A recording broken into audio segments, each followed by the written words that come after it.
Alrighty. So hi everyone. My name is Cassandra, and I am the project lead on Peblito Rock and Roll. So, just a little recap of Peblito Rock and Roll. It is a 3D platformer where players get to help Peblito on his journey to escape the volcano by exploring forgotten paths and forging new ones. For our April goals, we wanted to continue cranking out content in terms of polishing mechanics, polishing action blocks, and creating modules for our levels. We also wanted to continue developing our assets, which include temple assets for one of our levels, assets for the interior of our tree level, and also completing the model for our snail character. And we are continuing to use critical paths. The motto that kept us going this month was all gas, no brakes, where gas stood for great, amazing stuff, and brakes stood for bad, rushed, amateurish, crappy with a K, erroneous stuff. So yeah, I think we really moved forward with all gas and no brakes this month. These were our commitments at the last status update, but we did make a few updates to these. So in particular, we swapped out concepting UI for storyboarding and animatic for the beginning of our game. And given the feedback that we got from the last status update, we made it a priority to have our artists take a first pass at arting up at least one module in our game. In terms of design, we initially wanted to have two modules complete, but we swapped this out for revisiting our vertical slice level and then completing one module and having one halfway through its development process. And then in terms of sound, we also reduced the amount of drafts that we wanted. So we wanted to have one draft of a track for our game. And then we also bumped sound effects work to next month in an effort to devote more time to playtesting this month. And then with programming, we decided to add the goal of complete our boulder chase sequence. In terms of goals that we achieved, everything in the normal font color is stuff we completed. Stuff in the brownish red is stuff that we are either continuing to work on, have pushed to a later month, or cut completely. And green are items that we absolutely crushed. So in terms of things we didn't quite deliver on, we are continuing work on the platforms for the interior of the tree. We made some really good progress, but we're not quite where we want to be yet, so we're continuing to work on those next month. And then we decided to bump animations for our snail to May, so that's why that is also in red. And we are also, in terms of design, putting the finishing touches on the snail state transitions.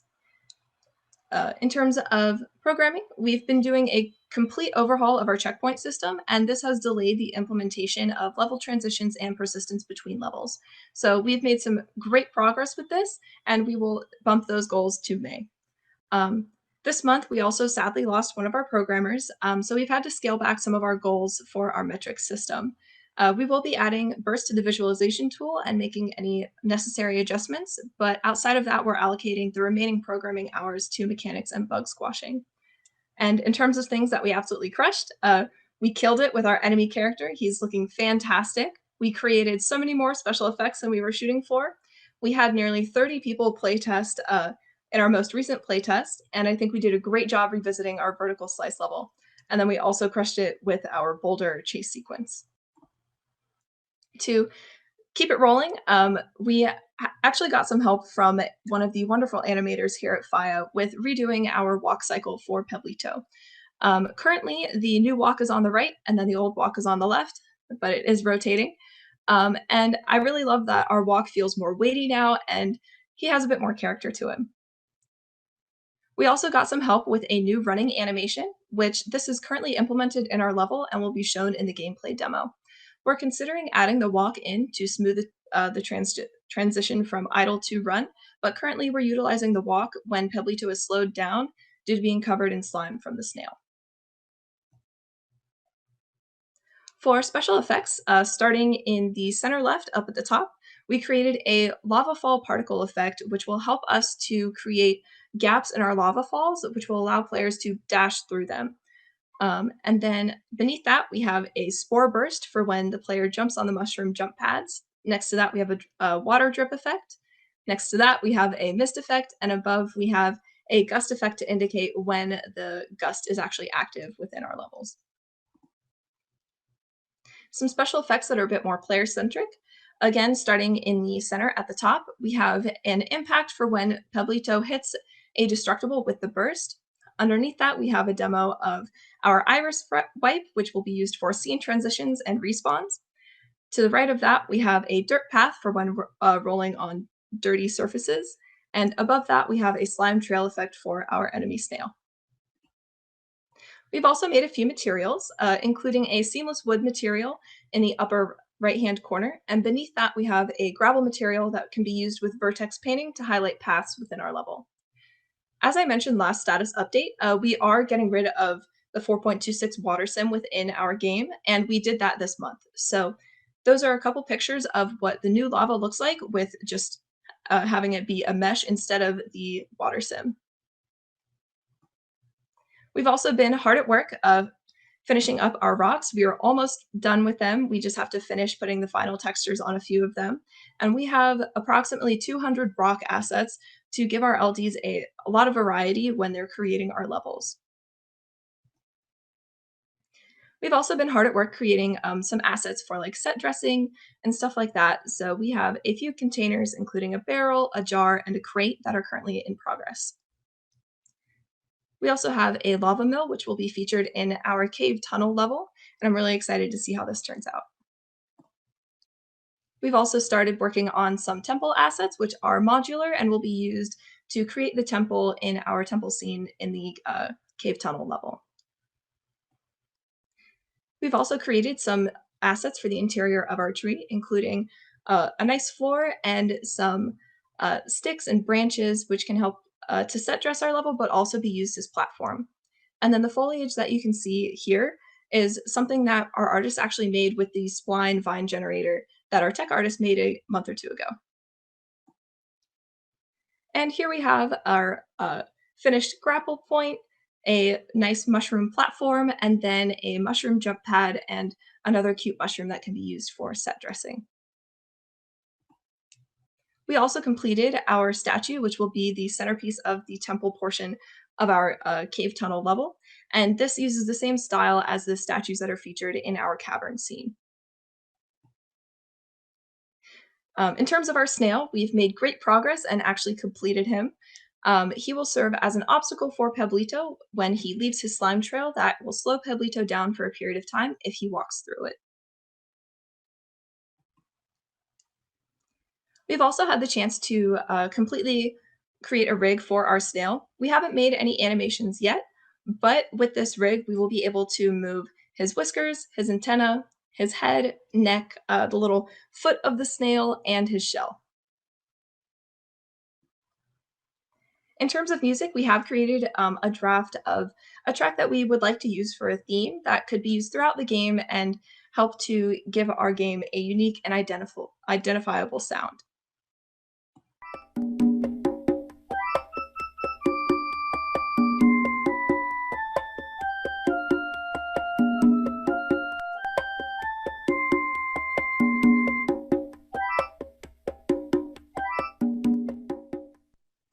So this is still in progress, and we're looking to make some more progress with that in the month of May.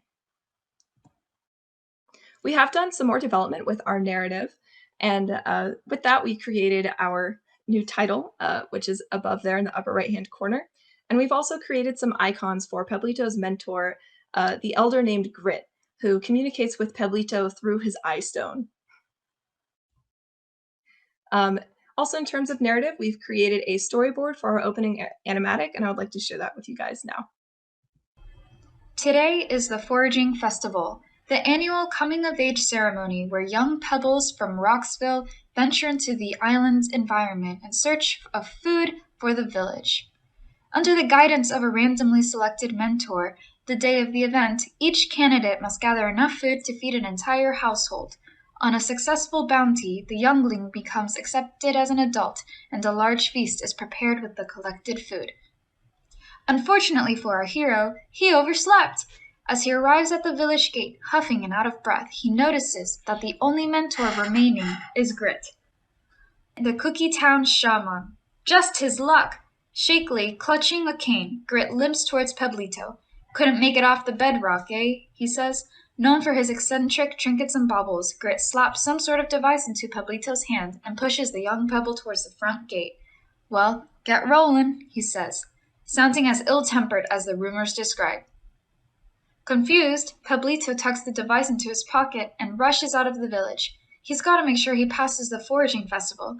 If he can't gather enough food, that would be super embarrassing, not to mention he'd be treated as a kid for another whole year.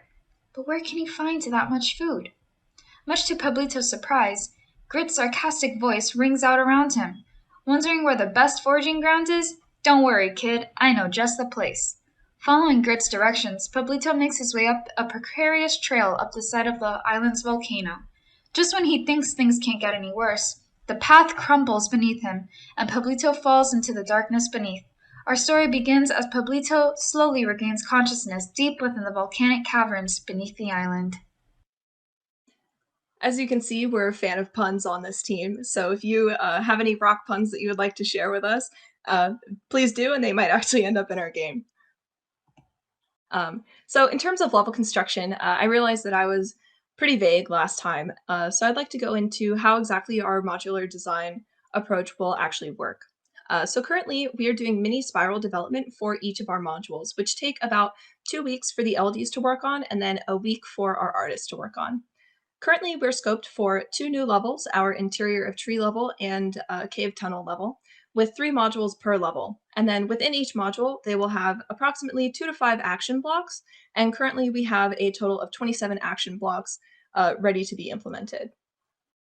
The way this works, our TDs are creating the action blocks, and then the LDs are building the module, plugging in the action blocks, and putting their finishing touches on it, and then that is passed off to our art team, and they will add finishing touches and ensure that we meet our visual target. Currently, we have one module of LD work completely done, and it has had its first pass at an artist taking a look at it, and then another module is halfway through its LD work. One of our modules that we're working on is this for the cave tunnel, and I'm really excited to see how this turns out and progresses over the next few weeks. For the interior of the tree, we've had this one passed off to our art team, and even though it is very much still in progress, I think it's a great first pass and has given us a good idea of how long it'll take to completely art these modules.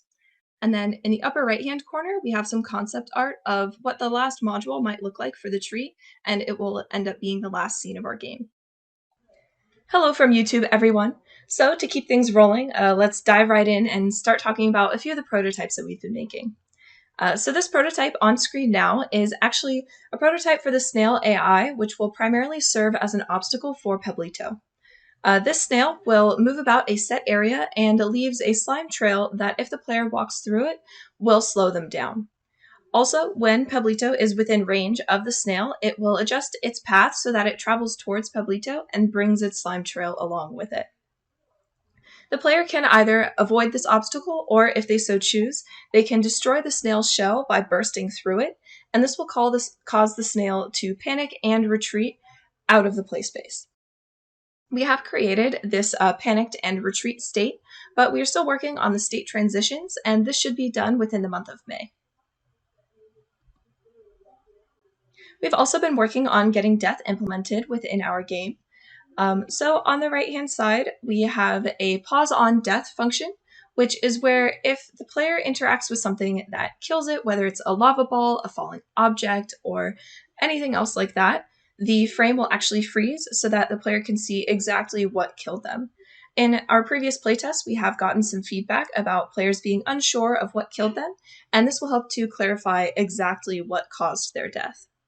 And then on the left-hand side of the screen, we have our new lava kill box, which as soon as the player touches lava, they will die and then slowly sink into the pool of lava.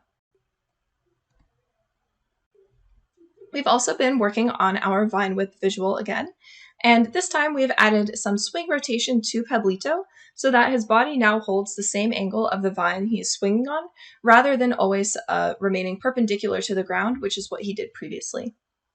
This will help to make our visuals seem even more realistic and natural to the player. We've also completed work on our chase cam for our boulder chase scene. And in this clip, we actually have the focus of the chase cam dynamically updating based on the player's distance from the boulder so that both the player and the boulder are always within view. Within this system, our designers can actually customize where the focus of the camera primarily is, whether they want that to be evenly between the boulder and Peblito, focus a bit more on Peblito, or focus on the boulder while keeping both always in view. We have also been making a few rolling improvements so that we can now roll on various surfaces and have nice smooth transitions in between rolling and utilizing other mechanics. So this will offer some more interesting gameplay and combinations of mechanics, as you can see here, where the player just rolled off a ramp and then uses a burst to travel around a corner or vine swing across a gap, which they wouldn't have been able to make if they just rolled. We have also been continuing updating some of our action blocks. And with this action block here, this is one of our rolling action blocks that has been recently updated.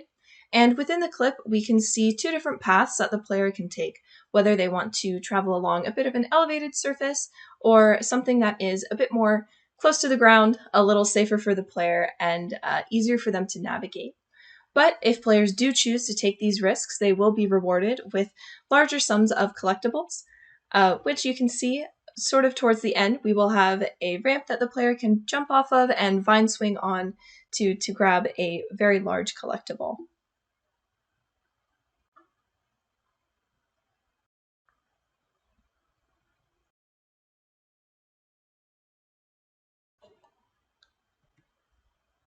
So within this gameplay demo, I will take you guys through our cavern and some of the updates that we have been making to that through our first tree module, and then 3 action blocks at the end of the video.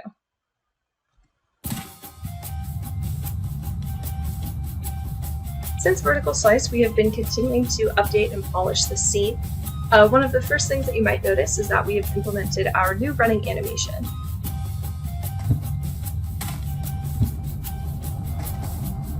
In terms of gameplay, we have also added 2 new action blocks, one of which is this gust wall that you can see directly in front of the player.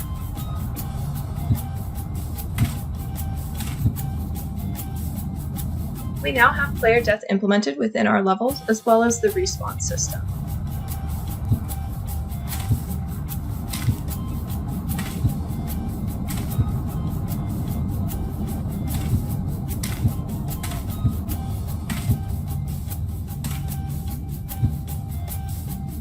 As the player does get closer to the cavern floor, please take a look at the lava, which has changed since the last time you all saw it. Initially, we were using the water simulation that comes with UE 4.26, but we have made the decision to get rid of the water sim within our game, so now our lava is all mesh. We've also made some updates to the spline that controls these moving platforms, so now the platforms come around in more regular intervals than we previously did.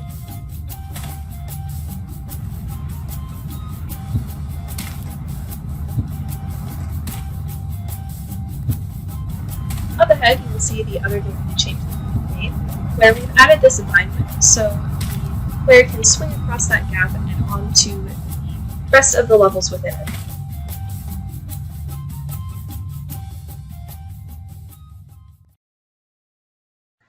So for our tree module, this still is very much a work in progress, but it is to the state of having our artists give their first pass at it. And within this scene, we have all of our assets visually represented either by final assets or proxies. Pablito is looking at a very large wagon and cart in front of him, and then a lantern off to his left side, which we will continue to work on and add into the game as they're finished up.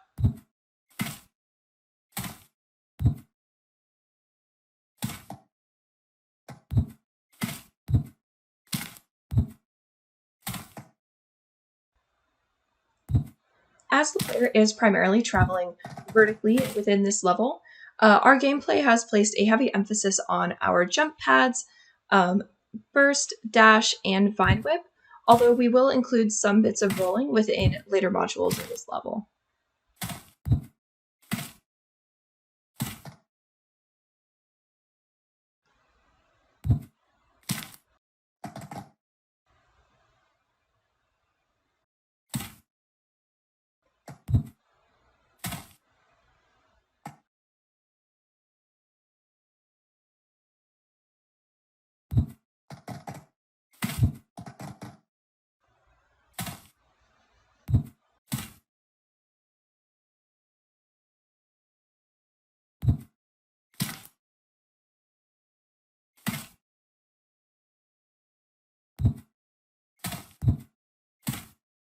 Here the player is making their way to that rainbow portal, which is just a placeholder while we continue development on the following modules, which then this will be replaced with the transition to the other modules within our tree level. But as I mentioned, this is still a work in progress, and we will continue to polish this and make it better in the coming months. For action blocks, similar to last status update, first I will show you the old action block, and then we will follow it with different versions of solving the new action block. So here we can see that we've added a few more gusts, and the player has at least 3 different ways that they can solve this action block. With this old version of our action block, we were actually experimenting with jump pads on the wall. And in our updated version, we did get rid of this, but decided to incorporate a few more jump pads and another vine swing.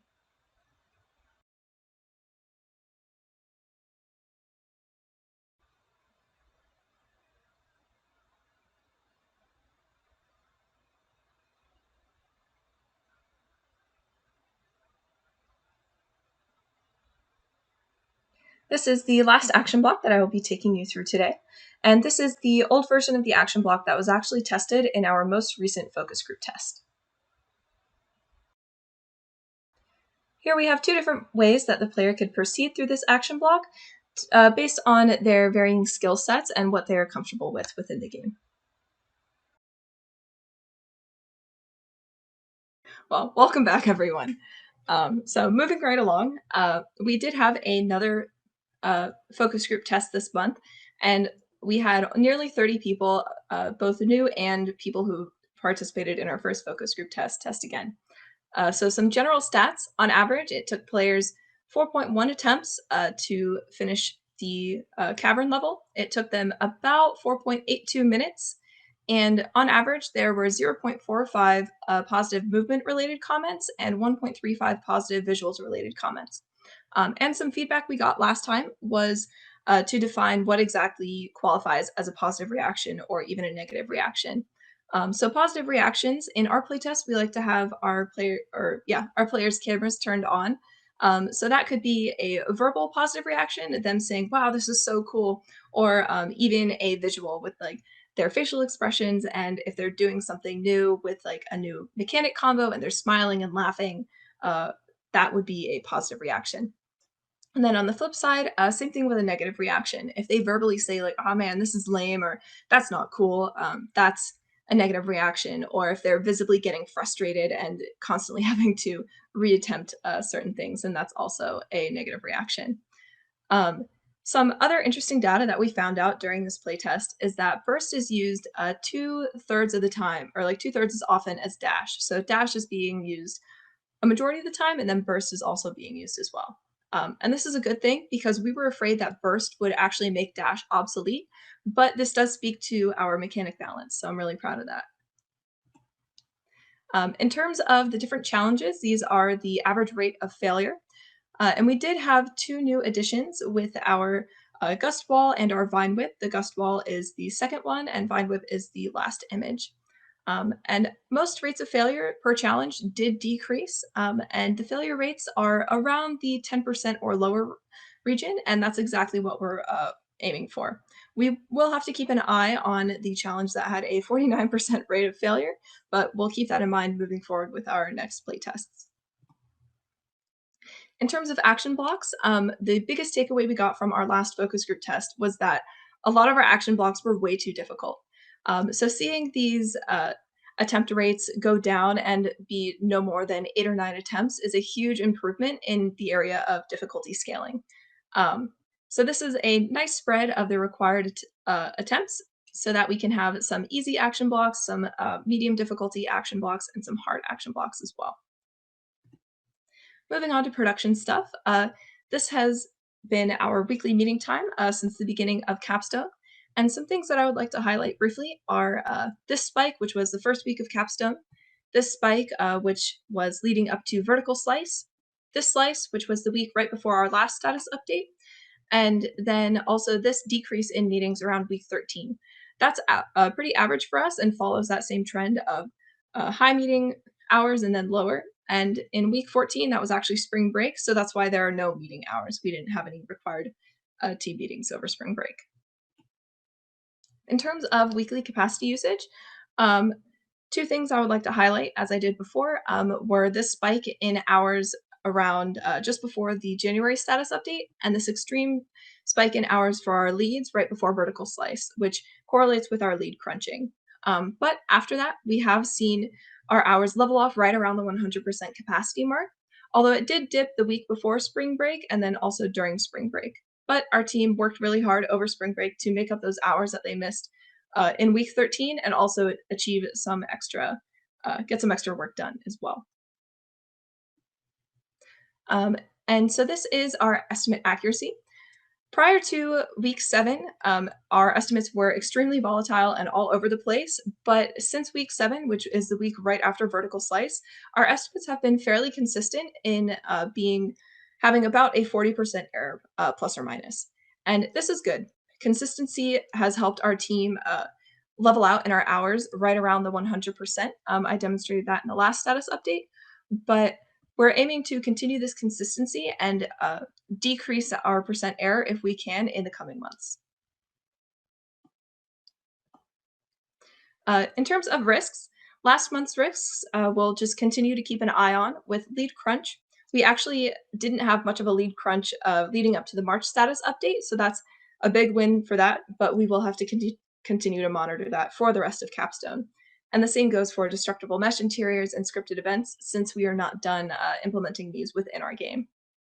Some new risks that we identified were arting our levels, which is pointed out to us last month. And trying to mitigate that, we have had our artists take a look at one of our modules to get a better idea of what exactly it takes to completely reach our visual target with these levels. Underneath that, a new risk we've identified is getting external assistance. We are in the process of onboarding about 5 people to come help us with our design team. And anytime you bring on new people to a team, there's an inherent risk that things might blow up in your face. But we're doing everything that we can in getting to know these people and making sure that they totally understand our workflow and the culture of our team before they're fully integrated into our team. Um, and as I mentioned, with losing a programmer, we will have to cut some of our metric stuff, and that could be a potential risk if our metrics ends up blowing up in the future, because this was something that he took care of all on his own. So that will take time for our other programmers to learn and then eventually fix. And the last risk that we identified was the job search. Everyone is cramming to get their resumes and their portfolios looking absolutely amazing, and soon they will be applying for jobs and interviewing for jobs. So, keeping this in mind, we would like to move forward and let our teams know that we're all here to help, and also make sure that we're not putting too much work on our members outside of the required 15 hours. In terms of our roadmap for the rest of Capstone, our main milestones are to complete our animations for our snail, complete our animatic, have all proxy stage assets in engine, and concept our UI. For programming, we would like to find a way to make our aggregate data readable, put burst in the visualization tool, um, have rolling checkpoints functional and level transitions and persistence functional, and then also experiment with combinations of dash, burst, and jump pad. In terms of design, we would like to have 2 more modules complete and all of our action blocks complete, enemy functionality polished, 1 custom track, 3 sound effects, and another focus group test completed. And then in June, a lot of polishing, getting final assets and levels done, bug squashing, and hosting another focus group test so that we're ready for alpha in July. And these are our more detailed goals. But yeah, that concludes our April presentation. So thank you all.